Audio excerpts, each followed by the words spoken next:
Vanny Vanilla. What a wacky, wild week off that was. Here I was expecting to watch the new episode last Sunday, but instead I find out it was delayed and everyone in Japan watched a recap filler episode. I guess that's what I get for listening to Twitter. By the way, I guess we don't get to see this filler?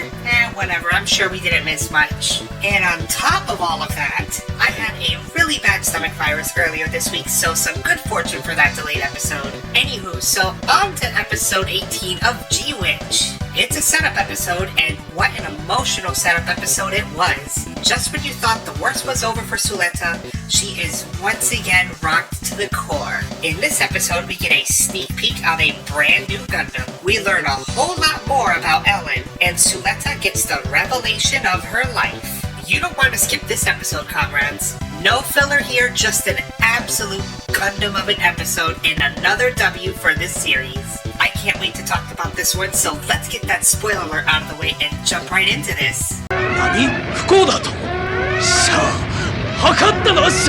We start out with a teacher giving a lecture on permit, a mineral with special information sharing properties. Suletta seems very focused and participates in the class lecture. She seems to be really applying herself considering she just lost her older title, the Aerial, and Miorine. She's not letting her lows get to her. She's even seen participating during a mobile suit piloting exam.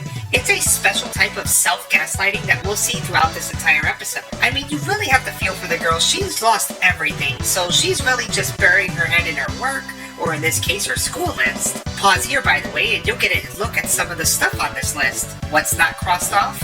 Celebrating a birthday party. Enough with the birthdays already. We know what happens when that song is sang during this show. Meanwhile, Gwell has his president pants on and is on a video conference to try and convince investors. But they're not buying what he's selling. He's going to need a track record to try and lure people in. New look presidential material Miorine is with him, and so is Lady Prospera via FaceTime. Lady Prospera mentions that if Gwell needs a track record, why not announce Jaturk's newest mobile suit? To Miorine's shock, it's a whole Gundam just sitting in there. Gwell calls it a next-gen concept model, the Schwarzette. Apparently, this Gundam has been in development this whole time under Vim. Miorine is furious with Lady Prospera sharing Gundam technology without her consent. But this was done prior to Gundam's formation. When Shinsei was at the bottom of the barrel, Vim struck a deal with Lady Prospera in the field of drone technology. This explains not only the Schwarzette, but perhaps the Garibaldi's AI system. Lady Prospera suggests that Gwell announces the Gundam was made between Gundam and Jaturk. This would also be a time to promote their relationship to the rest of the group. But Miorine declines on the grounds that Gundam is for medical purposes only, not mobile suit development. To win this presidential race, Miorine is going to need a track record. She can't just rely on her name alone. So if she wants to stick to the Gundams for medicine ideal, she should use that ideal in her concept. Then it's revealed that Lady Prospera isn't there in person because she's having a meeting with Grassley. Oh, that's a lot to go over. Basically, the biggest takeaway from this is we get a first look at the incomplete Schwarzette. And rebuilding Jaturk or winning an election is going to take a lot more than namesakes. I'm eager to see what this Gundam is going to do. I also would like to applaud the community for narrowing down who will be getting this Gundam. Like seriously, people really broke down all the way to the cockpit blocks in the entire design just to pinpoint that it was a Jaturk model. Gundam fans might argue a whole lot about stupid shit like UC versus AU, but when it comes to solving a Gundam mystery, they're one of the best. Now here's a little juicy part that's got me excited. We see Valmeria working on the aerial when Godoy, Lady Prospera's right-hand man, and probably the second time we've ever heard him talk, asks her how the programming is going. Valmeria needs some more time, but she's curious on a new mobile suit in her file. We see the schematics for a new Gundam mobile suit, like the ones that we saw with the Lefirth, and Thor. This one is called the Gund Node, and it's meant to expand the Aerial's data store. Not only that, if you pause here and read further, it says the Gund Node will defend and support the Aerial in the most optimal way by responding to enemy attacks and sharing stored tactical information. Holy crap, comrades. So not only will the Aerial have its gun bits, but it's now going to have its own gun bit mobile suits? Unless perhaps The 11 gun bits on the aerial turn into 11 of these gun nodes. I don't know, but something tells me that this is going to be meant for a whole lot more than just expanding a network. We then go back to Lady Prospera as she speaks with Shadiq. Shadiq wants Shinsei's cooperation to make gun technology a part of the group's core business plan. This surprised even Lady Prospera as she was under the impression Grassley hated Gundams. Shadiq masked this as they can't be picky about the means if they are to quickly restore their credibility. Then she mentions that during the open house attack, none of the Gundam types were recovered. Apparently they had a self-destruct mechanism, an unfortunate stroke of luck for those wanting to obtain their secrets. I'm pretty sure the Lefert, and Thorn got away, but maybe they're talking about the Gundovas that were in the fight. Either way, Shadiq is very sussy when asked why not capture even a destroyed mobile suit, unless it would have been an inconvenience or something. But before we can get an answer, Miorina and Guel enter the chat. Guel asks why is he talking to Miorina's subsidiary without her permission, and Shadiq is very blunt about it.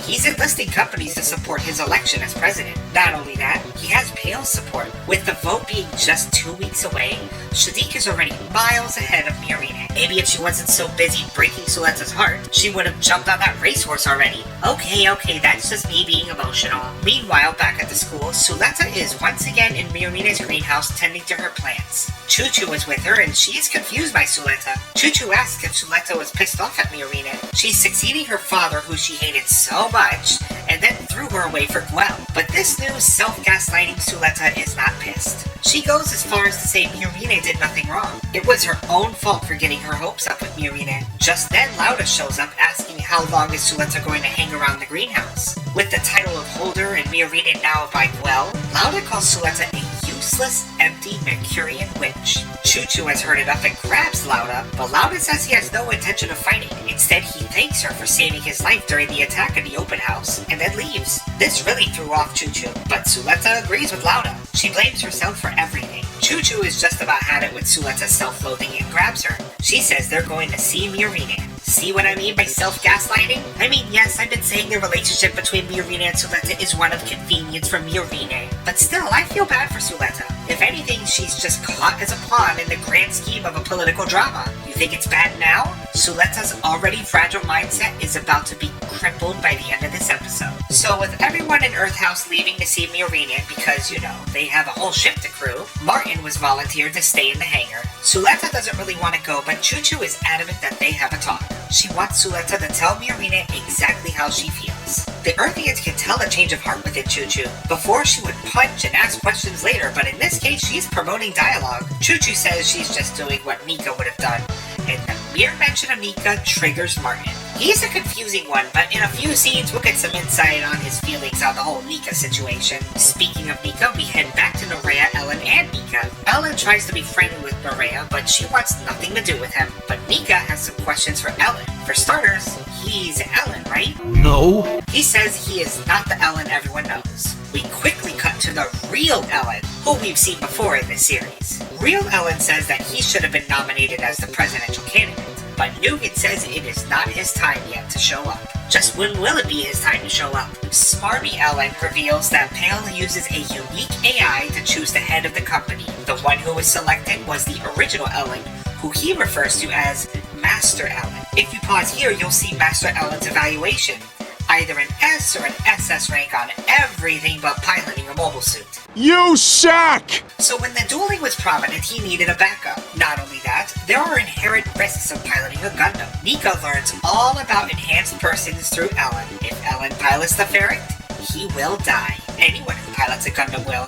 That is, except Suleta and the Ariel. Just as Ellen asks if Nika wouldn't know anything about the two, Nerea butts in and says that he likes to run his mouth. He asks her if there's a reason for her to pilot the Gundam, but she says she doesn't have one. The pot stirrer Ellen knows exactly what buttons to press, so he tells her that she's hollow inside, so she must be telling herself it's for the Earthians. This triggers her to attack Ellen with the pencil again. Ellen stops her attack, and she vows to kill every single Spacian, so she needs no other reason to pilot a Gundam. Ellen thinks that she doesn't really want to pilot the Gundam. She denies it, but Ellen wants to be honest since both of their lives are cheap. It's really interesting to see Master Ellen as the head of Pale. It makes sense why the Ellen clones are expendable, but it seems like the old ladies are under Master Ellen. This is a major revelation with only a few episodes left in the season. Also, If Smarmy Alan is out of Pale, just what is he going to pilot? And is he going to still be known as Alan? I'm actually surprised he wasn't more open about the fate of the Alan everyone else knows. Later on, we see Shadiq breaking the news to Grassley officials, who look absolutely defeated by his news. Shadiq is selling facilities at a fire sale price. He stresses that the price is not as important as his father's life. Remember, he's the negotiator with the terrorist, which just means he's just talking to himself. Earth companies take priority on the list, so this means more weapons are going to Earth. Everything is going according to Shadiq's plan. Almost too well. With this many assets going to Earth, I have a feeling that we're going to see some blood in the battlefield very soon. As for the election, Quell and Miorina have seen the hole that they're in. Shadiq is winning by a landslide with 2 weeks to go before the official election. Lady Prosper then shows some news footage from Earth. Anti-Spacian sentiment is boiling over with more riots turning into war zones. Lady Prosper points out that the protests are because of the unfair security measures imposed by the Benerit group. Anger responded by anger leads to even more anger. So Miorina comes up with a plan to try and end the conflict by speaking directly to the protesters. If she's able to mediate the conflict, it'll be a huge track record that could sway the votes in her favor. Prospero warns that she will be talking to armed people. If she doesn't show force, she can't negotiate on even terms. A valid point which sways Miorina to bring the Ariel. However, she will follow the school regulations and not bring weapons. That way, Gun's principles are shown. Gundams are not meant for war.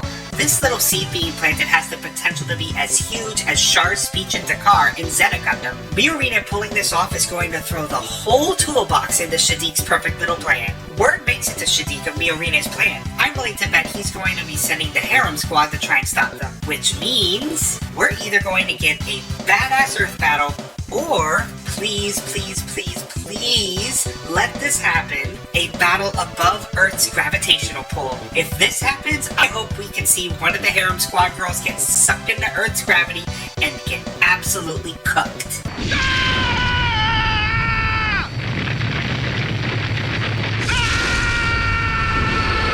Also, if you're wondering about who's gonna pilot the Ariel if Suletta isn't around, just wait for it. So you know how Quell and Suletta keep seeing the end of the stick? Well, one overlooked character is also in a tragic mess. Here's Belmeria minding her own business, going through a hallway. Then Miss Dumpling herself, Fang Jun, shows up, looking for a particular hangar that Shinsei's always requesting at Plant Keta. Her subordinate Gustin shows up from behind and Belmeria is trapped. Fang wants to have a word with Belmeria, and things go from bad to worse for this poor woman. That's a huge. It'll be interesting to see how the Space Assembly League operates. Will they beat the information out of her, or will they be more subtle about it? Yet another scene is planned, most likely for the next episode. We'll see if Belmeria cracks. Back at the school, yeah, there's a lot of jumping around going on in this segment. Martin was seen in a counseling room. Inside this confessional is a Haro, who I guess you confess things to. Martin explained that he witnessed his friend commit a crime and turned her in. He did it because he wanted to protect everyone in his house, and a crime is a crime. He swears he did nothing wrong and asks the Haro to validate his actions. The Haro instead does a buzzing noise, and behind the Haro it's revealed to be none other than the couch potato herself, Cecilia. Yeah, I'm just as confused as you are. What is she doing in a Haro confessional? Did she bring her couch with her too? We'll see what this all means in future episodes, but for now, it was a funny but weird scene. Continuing the jumping around, we go to Rajan speaking to Miorina and Guel. He's aware of Miorina going to Earth and suggests that he take some of his men to join him as security. Enter Captain Michelin himself, Kananji Avery, offering his services. Guel is shocked by the appearance of Kananji. I wonder if there's some kind of connection between the two, or if he just knew of his exploits and looked up to him. So with Kananji joining the journey to Earth, this is setting up for a Kananji versus Olcott fight. Though I wonder if there's a cockpit big enough for this man.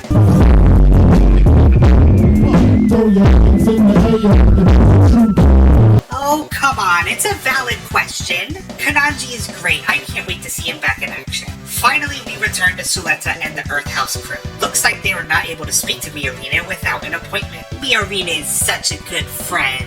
Word of Suletta's arrival reaches Prospera and the Ariel reacts. Rather than going in as a group, Suletta goes off on her own wearing a normal suit.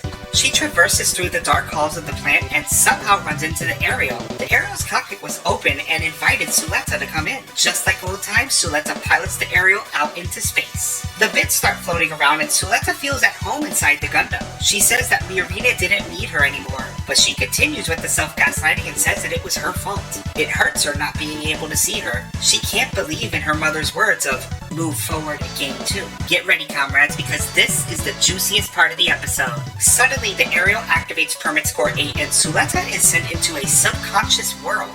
She exits the cockpit not knowing where she is. She then turns around and sees Eddie standing on top of what used to be the Lefert. Eddie says that she won a game of Digging King, and their mother made Suletta a hot cocoa along with a honey-flavored candy after she lost. Eddie continues her story about little Suletta's attempt of warming the cockpit up with a half-empty mug inside the cockpit, all because Eddie's heating unit was broken during the solar storms.